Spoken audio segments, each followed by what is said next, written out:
in SOLAS, and just I know before we had SOLAS in before the committee, I was concentrating on apprenticeship at the time, and people with disabilities were very underestimated or represented in apprenticeships. And I wonder, has that improved? Is the data kept and monitored and addressed? And that you also, I'd say that a budget of 43 million is provided to ETBs to fund specialist training provision, and that 3,000 learners can avail of that intensive support. Is that budget fully utilised? And do 3,000 people avail of the intensive support? Could the budget be increased, or should it be increased? Is it sufficient? Are people informed enough around that?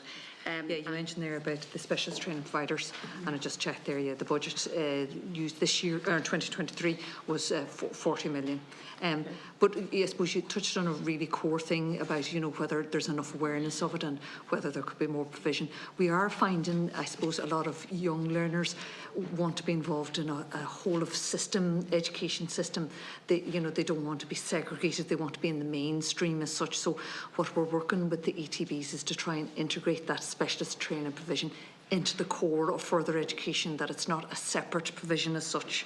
So that is finding that we have more learners, perhaps more keener to into the mainstream as such.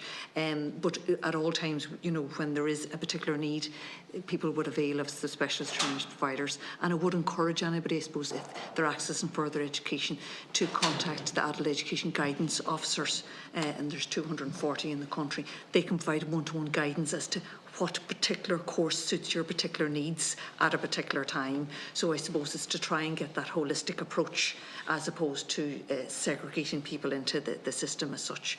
And you mentioned there about demand for particular places. I think what we're trying to really do is, for example, we'd worked quite in a lot of detail with regard to the adult literacy service at one particular point in time, and we were finding that people was accessing the adult literacy service for up to maybe 10-15 years as an ongoing service.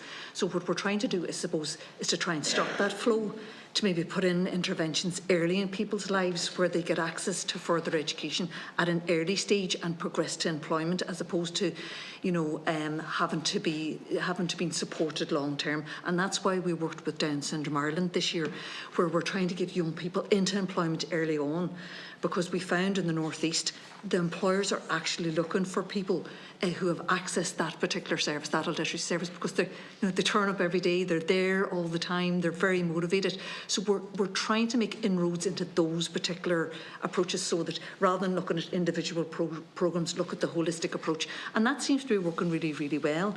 We've a number of programmes that are progressing people into work through Down syndrome as well. And we find that particularly works. Also, we're working with the head as well, trying to get universal design into all our programmes. So moving from the approach where it's a deficit model to a strengths-based, that your supports can be integrated as much as possible into the provision, and you have your own agency, as opposed to having to ask for extra services, that services where possible are integrated into the service. Now that doesn't mean that there isn't individualised supports as well.